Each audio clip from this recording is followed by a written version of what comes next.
તો 26 લોકસભા બેઠક પર મતદાન થઈ રહ્યું છે। વહેલી સવારથી જ મતદારો મતદાન બૂથ સુધી પહોંચી રહ્યા છે, પણ જે પ્રમાણેના આંકડા સામે આવી રહ્યા છે સવારે 10 વાગ્યા સુધીના, તેમાં એકંદરે ઓછું મતદાન, ધીમું મતદાન થઈ રહ્યું છે। વલસાડમાં 15% મતદાન છે, સામે છેડે આણંદમાં પણ 9.50% મતદાન છે। આ વિશે જ વાત કરવા માટે અમારી સાથે જોડાયા છે સંવાદદાતા બ્રિજેશ દોશી, અને તેમની સાથે જ વાત કરીશું।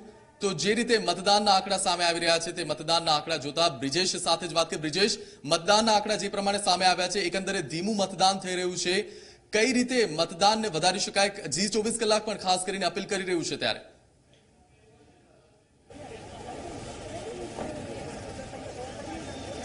જી બિલકુલ મિહિર, જે વાત કરવામાં આવે તો મતદાન જે છે શહેરી વિસ્તારોમાં સીધી રીતે ઓછું દેખાઈ રહ્યું છે।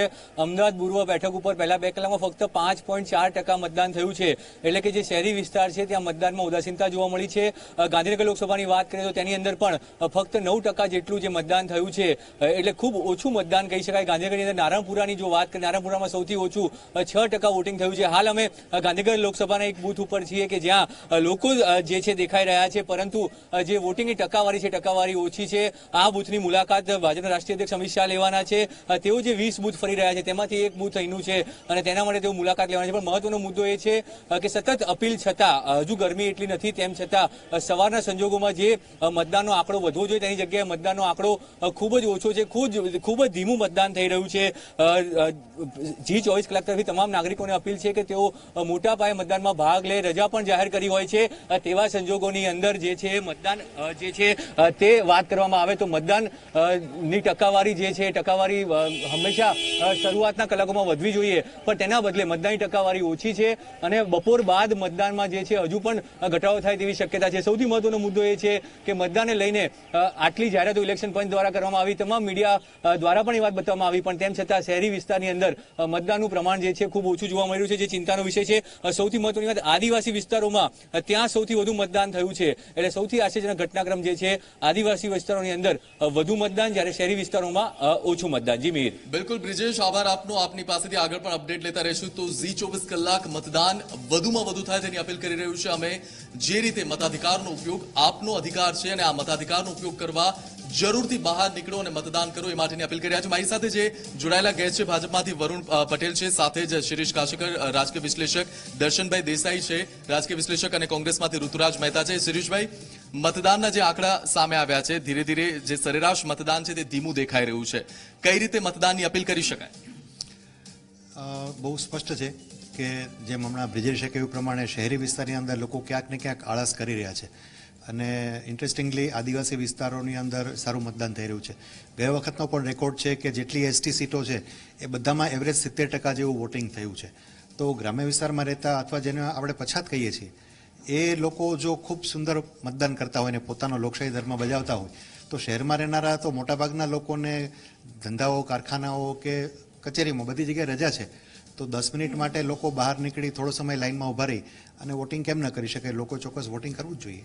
બિલકુલ દર્શનભાઈ, કઈ રીતે મતદારોને અપીલ કરી શકાય? ગ્રામીણ અને શહેરી મતદારોમાં ક્યાંક ને ક્યાંક ડિફરન્સ જોવા મળે છે મતદાનને લઈને।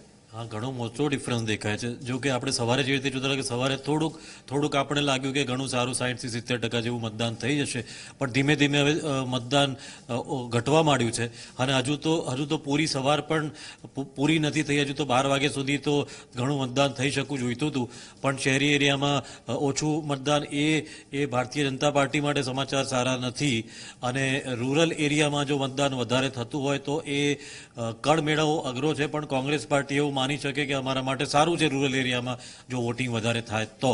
2017નું તમે જે જુઓ તો બાકી લોકસભામાં તો 2014ની લોકસભા સાથે સરખામણી ઓછી થાય, કારણ કે એ વખતે તો એકદમ ક્લિયર કટ વેવ હતો, જે આ વખતે જોવા નથી મળ્યો। બિલકુલ ઋતુરાજભાઈ મારી સાથે છે કોંગ્રેસના નેતા। મતદાન સરેરાશ એકંદરે ધીમું થઈ રહ્યું છે, મતદાનની અપીલ કઈ રીતે કરશો આપ? આ તબક્કે ચોક્કસ રીતે ખૂબ અફસોસની વાત છે કે મતદાન ઓછું થઈ રહ્યું છે, લોકોમાં જાગૃતતા ઓછી થઈ રહી છે। યુવાનો જો આ રીતે વર્તન કરશે તો ખરેખર દેશનું ભવિષ્ય ખરેખર નિર્ણય કરવામાં તકલીફ પડશે, અને આ એક મોકો છે કે દરેક વોટરે, દરેક નાગરિકે, દરેક વિદ્યાર્થીએ આજે બહાર નીકળીને વોટ કરવું જોઈએ। 5 વર્ષ સુધી આજે સિસ્ટમને કોસવું અને એનો વાંક કાઢવો એ કરતાં આજે જઈને વોટ કરવો એ ખૂબ અગત્યની વાત છે. બિલકુલ, એટલે મતદાન કરવું, મતાધિકારનો ઉપયોગ કરવો ચોક્કસપણે એક મહત્વપૂર્ણ કહી શકાય. આજે મતાધિકારનો ઉપયોગ તો કરવો જ પડે. ભાજપના નેતા વરુણ પટેલ મારી સાથે છે. વરુણભાઈ, મતાધિકારનો ઉપયોગ કરવા માટે થોડી નિરસતા પણ દેખાઈ રહી છે. એકંદરે ધીમું મતદાન થઈ રહ્યું છે. કહી શકાય કે હજી શરૂઆતના કલાકો છે પણ ધીમું મતદાન છે. આ 100% ધીમું મતદાન છે અને હું તો કહું છું કે મતદાન એ દરેક માણસનો અધિકારની સાથે સાથે એને પાવર દે, એની શક્તિ છે. એ શક્તિનો કેમ 100% લોકો ઉપયોગ નથી કરતા?